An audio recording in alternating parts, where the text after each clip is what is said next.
لگایا جا سکتا ہے کہ بہادری کی وجہ سے ہی اس انسان کا نام شیر خدا رکھ دیا گیا تھا، جس کا مطلب ہوتا ہے خدا کا شیر۔ اس انسان نے مسلمانوں کی طرف سے لگ بھگ ہر جنگ میں اکیلے ہی وہ کردار ادا کیا تھا کہ جو کئی لوگ مل کر بھی ادا نہیں کر سکتے تھے۔ جس جنگ میں بھی دوسری فوج کو یہ خبر ہو جایا کرتی تھی کہ مسلمانوں کی فوج میں یہ بہادر یودھا موجود ہے تو دوسری فوج کے لوگوں کے پسینے چھوٹنے لگتے تھے۔ دوستو، میں بات کر رہا ہوں اسلام کے چوتھے خلیفہ یعنی حضرت علی شیر خدا رضی اللہ تعالیٰ عنہ کے بارے میں، جو نہ صرف ایک بہادر اور عقل مند سپہ سالار تھے بلکہ ساتھ ساتھ حد سے زیادہ نالجبل انسان بھی تھے۔ یہی وجہ تھی کہ پیغمبر حضرت محمد صلی اللہ تعالیٰ علیہ وسلم کے ظاہری طور پر اس دنیا سے چلے جانے کے بعد جب لوگوں کو کوئی بھی سوال پوچھنا ہوتا تھا تو وہ حضرت علی شیر خدا کے پاس ہی آیا کرتے تھے۔ دوستو، حضرت علی کی پیدائش 599 عیسوی میں عرب کے شہر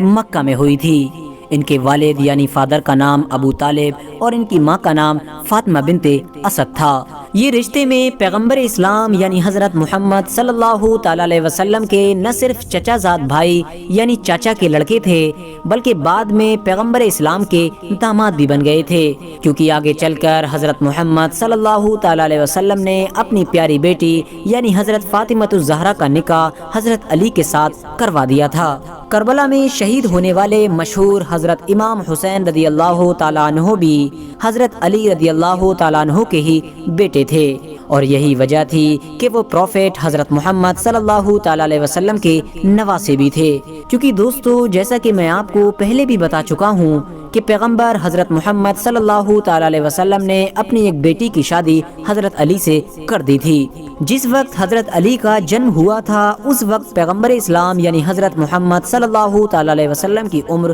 30 سال تھی، یعنی یہ پیغمبر اسلام سے 30 سال چھوٹے تھے۔ ساتھ ہی ساتھ دوستو، آپ کو یہ بھی بتاتے چلیں کہ حضرت علی کی گنتی ہسٹری میں ان لوگوں کے ساتھ کی جاتی ہے کہ جنہوں نے اسلام دھرم کو سب سے پہلے اپنایا تھا۔ اسلام دھرم اپناتے وقت حضرت علی کی عمر صرف اور صرف 10 سال تھی۔ حضرت علی نے بچپن میں ہی اچھی طرح سے پڑھنا لکھنا سیکھ لیا تھا، جو اس دور میں حد سے زیادہ بڑی بات ہوا کرتی تھی، کیونکہ کوئی بھی انسان اتنی کم عمر میں پڑھنا لکھنا نہیں سیکھ پاتا تھا۔ ساتھ ہی ساتھ حضرت علی نے اسی عمر میں ہی گھڑ سواری، تیر اندازی اور تلوار بازی جیسی چیزیں بھی سیکھ لی تھیں، جو آگے چل کر نہ صرف ان کی پہچان بن گئی تھی بلکہ ان کو دوسروں سے الگ بھی بناتی تھی۔ 53 سال کی عمر میں جب پیغمبر اسلام یعنی حضرت محمد صلی اللہ تعالیٰ علیہ وسلم نے مکہ شہر چھوڑ کر مدینہ جانے کا فیصلہ کیا تو اس فیصلے کی وجہ سے دوسرے مسلمانوں نے بھی مکہ شہر چھوڑ کر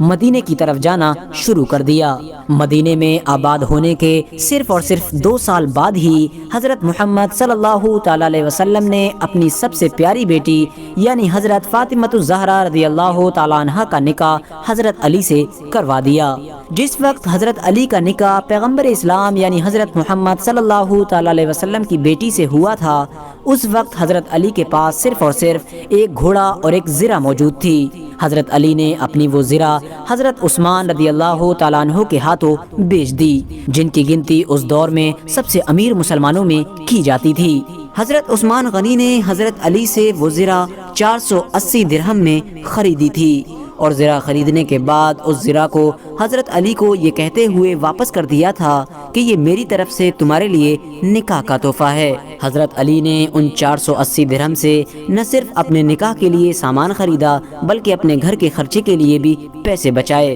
اور ساتھ ہی ساتھ انہی پیسوں سے ہی مدینہ کے لوگوں کے لیے ولیمے کی دعوت کا بھی انتظام کیا تھا۔ حضرت علی کے نکاح کے کچھ دن بعد ہی یعنی اسی سال مسلمانوں کے اتحاد کی پہلی جنگ بھی پیش آئی تھی، یعنی اسی سال مسلمانوں کے اتحاد کی پہلی جنگ ہوئی تھی، جسے ہم اور آپ جنگ بدر کے نام سے بھی جانتے ہیں۔ یہ وہی جنگ تھی کہ جس کے بارے میں آپ اکثر یہ سنتے رہتے ہوں گے کہ 313 مسلمانوں نے 1000 سے بھی زیادہ لوگوں کو ہرایا تھا۔ دوستو، اس جنگ میں بھی مسلمانوں کی جیت میں اگر سب سے بڑا کردار کسی نے ادا کیا تھا تو وہ پیغمبر اسلام یعنی حضرت محمد صلی اللہ تعالیٰ علیہ وسلم کے چچا یعنی حضرت حمزہ اور حضرت علی نے کیا تھا۔ اسی